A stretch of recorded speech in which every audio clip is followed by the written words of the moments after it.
Welcome to St. Louis on the Air. I'm Sarah Fenske. Attending a baseball game at Busch Stadium in the middle of downtown St. Louis is quite a different experience from going to a game at Dodger Stadium in Los Angeles, where the stadium is surrounded by parking lots.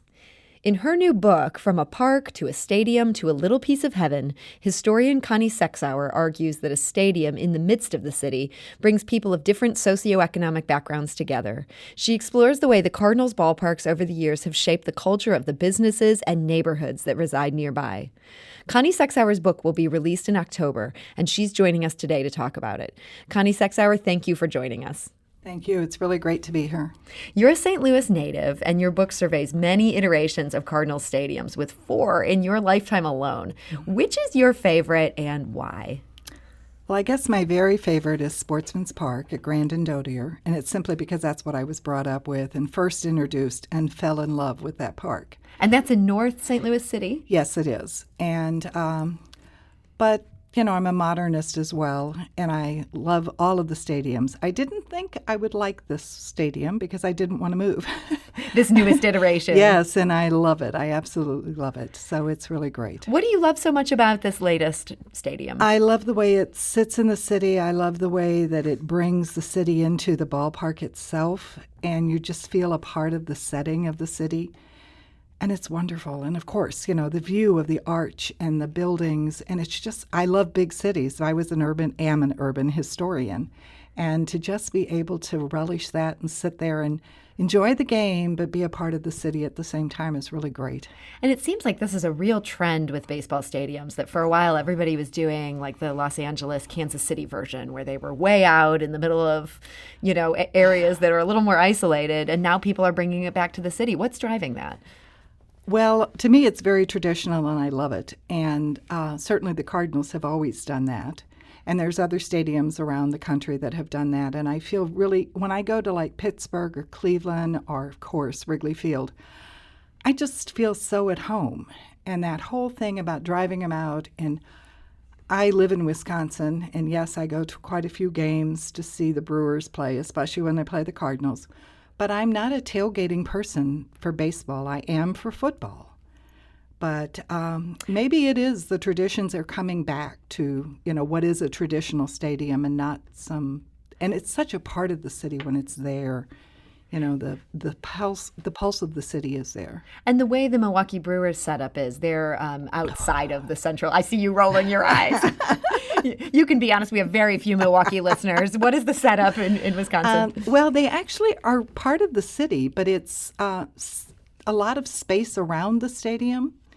And so that sounds a lot like Los Angeles. I mean, yes. it is in somewhat the heart of the city, but and the parking lots are huge. Yes, and even Philadelphia. I mean, they're in Kansas City. They're part of the city, but they're also isolated. And to me, the pulse of I love Ballpark Village. The pulse of the restaurants and walking to the stadium and getting the vibe of the city is what's important. And, you know, you will find purists on either side, but number one, I'm not much of a football fan, but the whole part of tailgating to me is associated with football. Mm-hmm. You don't this idea of bring partying that in to the parking baseball. lot, yeah. Yes, and then, of course, when you can't buy beer after the 7th inning, the people in Milwaukee actually go to their car, and they have these little portable TVs, and they sit for the last 2 innings. And I'm like, okay, I hope your team loses, because the whole thrill of being there is being in the stadium. You know? I thought St. Louis was a town that loved beer. I guess Milwaukee has us beat on that front. Well, I went to graduate school in Cincinnati. So Cincinnati, Milwaukee, and St. Louis are brewery towns. And German towns, not yes, a coincidence absolutely. right there. Yeah. So you started by talking about Sportsman Park, and that is the park that you remember going to when you were a kid. Yeah. Tell us a little bit about the history of that park for those of us who weren't in St. Louis at that point. Well, it's a very storied history and a wonderful history of starting out at Grandin Dodier by the Solari family, Mr. Solari himself, and it was originally called Solari Park. And it did many different things. It was a gun club, shooting club. They had circuses there. They did all sorts of things. It wasn't just pure baseball. And the Cardinals played there for a long time, and then they moved to a Natural Bridge in Vandeventer, to a stadium there. And then the Browns came in town from Milwaukee, actually. And this was another baseball team. This was not the Cleveland Browns, the football team. Is the In fact, they were the Brewers at that time in Milwaukee, and they moved to St. Louis in the early 1900s and became the St. Louis Browns. So we had this competition going on in the city, and then about the 1920s sometime, the Cardinals moved back. They were going to build a new stadium, and that fell through. And so they shared the stadium at Grand and Dodier with the Browns for years until the Browns moved in 1953. So that went on for quite some time. It's a staunch history. And then, of course, we came downtown in the 60s. But, it was a lovely park. It was very much, if you've been to parks like Fenway or Wrigley. Sort of in a neighborhood. Yes. And, the whole closeness and everything. But, it was a good park. I liked it. Tell us about that move downtown. Were there people who were angry about having to go downtown? Yes, and there's also, we went downtown, and it really wasn't a neighborhood. It was a business district. They started a new tourist industry, and of course the Arch was brand new at that time, and they had other brand new buildings at the time, but it really wasn't a residential area, and people weren't used to that. And it became parking lots completely surrounding it, bus service down there, and the sidewalks would basically roll up before or after a game. So it wasn't the same feel, but eventually.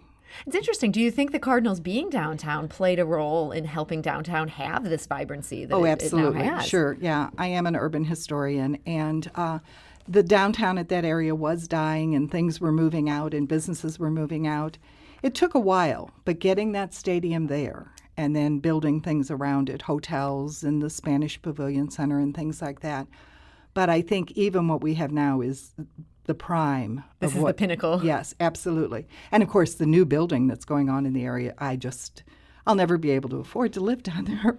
But you dream of living overlooking the stadium. And it's just ideal, because they have a beautiful park, and then they have these wonderful things that surround it, and you get there early, you have your fun downtown, you stay. To me, that's the cool thing, is avoiding traffic, having a good time, and enjoying the neighborhood. Now, for listeners who haven't picked up on this yet, baseball has been a passion of yours for a very long time. Yes, it has. In the introduction of my book, I talk about I knew nothing about baseball or the Cardinals until I was 12 years old. And friend of mine who I went to school with called me one summer day and wanted to know if I wanted to go to the Cardinal game with her. Her cousin actually happened to be in town from Milwaukee, and at that time it was the Milwaukee Braves. And she said, "We're going to the Cardinal game. Would you like to go?" And I knew nothing. So I asked my mother, and she said yes.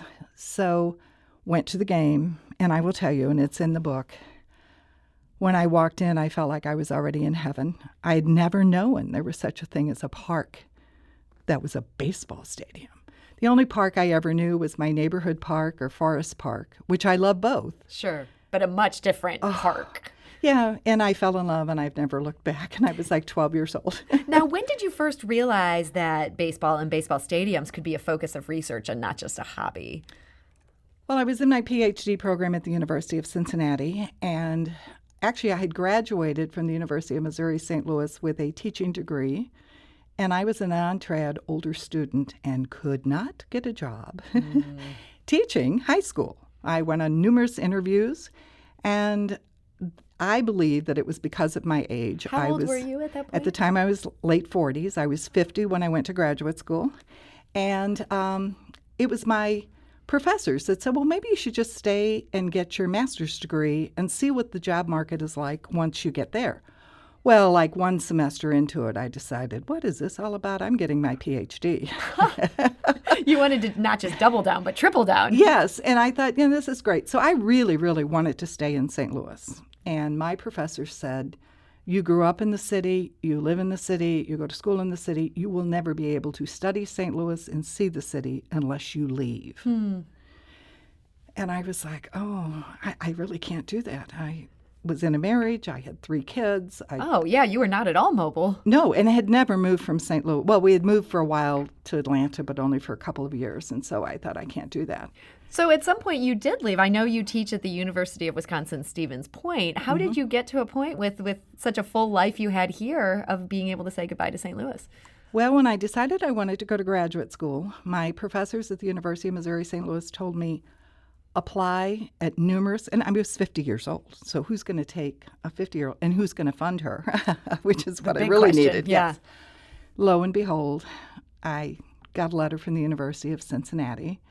So I went up there, and it was a wonderful, wonderful experience for me. And it was while I was there that I took a course on material culture from Dr. Wayne Durrell. And Wayne said, we're going to look at buildings of a time period, and we're going to find out what life was like at that time and so forth. So you could pick any subject you wanted. And I decided to write on the St. Louis Cardinals.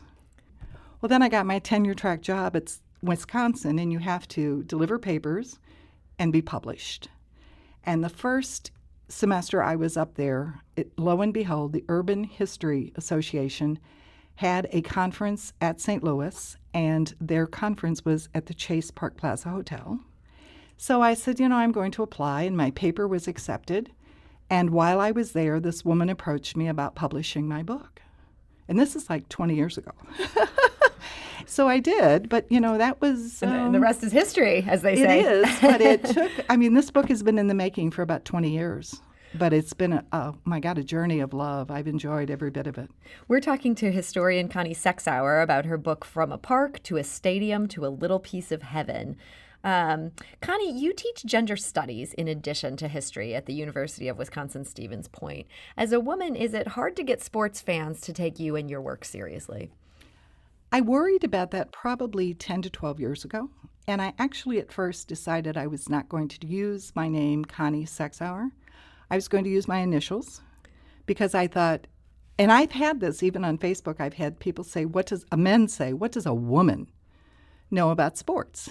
But the nice thing is, really intelligent people, including my advisors. My advisor at the University of Missouri St. Louis was Dr. Chuck Core, who works in sports history. He's written the foreword for my book. He's been a strong supporter of my work.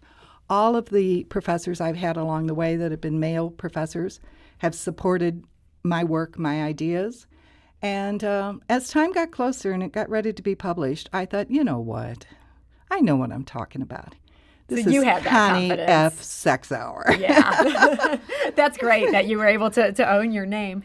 Your book also, it sort of takes this view where we see the city changing over time and we see the game changing. How do you think being a baseball fan has changed the most since you were a 12-year-old falling in love with the game? Well, for one thing, and a lot of people I've interviewed in the book and looked at different aspects, it's certainly... It's still, I would say, America's sport, although it gets a lot of competition from certainly hockey and basketball and football. But it's become a much more expensive entertainment. Not everyone can afford to go to the stadiums like we did. Mm-hmm. We used to go on a Friday night. I remember one of the first times I took my family to the game, and I went when I was 12 and then said, we have to go. And there was a Friday night doubleheader, and we went. And in those days, we sat in the bleachers for 50 cents a ticket. We got to bring our own jug of Kool-Aid and our tuna fish sandwiches, and we could enjoy the game. Yeah, you can't do that today. No, I took my kids. I have 3 kids, and I took them and their spouses. And the total of the number of us a few years ago were 8 in attendance. We went to see the Chicago Cubs. And, of course, now they have queue pricing, which means depending on who you're playing and what day you're playing is what they charge for the tickets. So the Cubs, that's obviously a big draw. Those tickets were $800 for the 8 of us.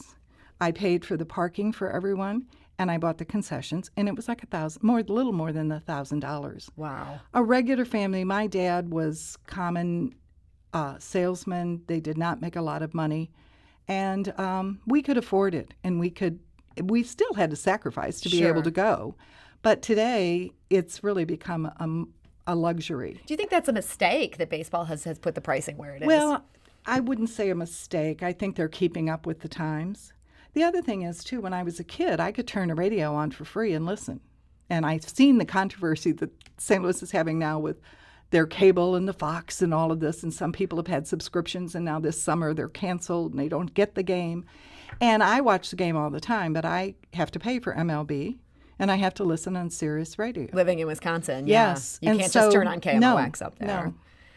No. Connie Sexauer, we've got time for just one more question. I think it's an important one. There seems to be a remarkable consensus around the idea with players and fans that St. Louis is the best baseball city in the nation. What do you think is the source of that?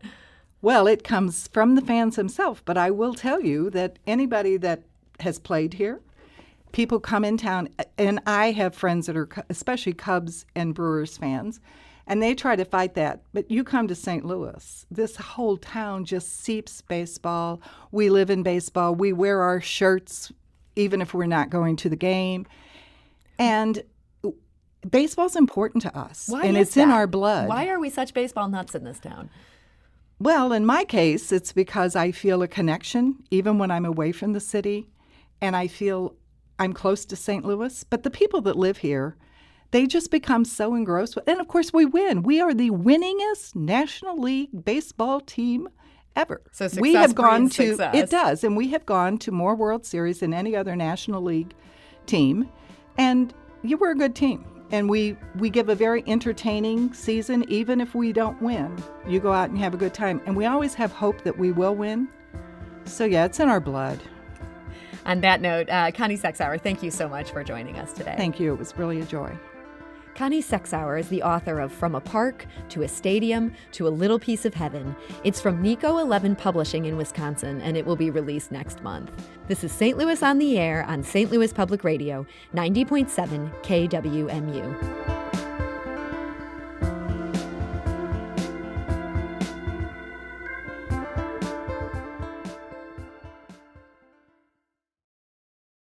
Support comes from the Missouri Forest Products Association, saluting Earth Day on April 22nd with an ongoing commitment to help offset carbon emissions with sustainable harvesting of Missouri forests.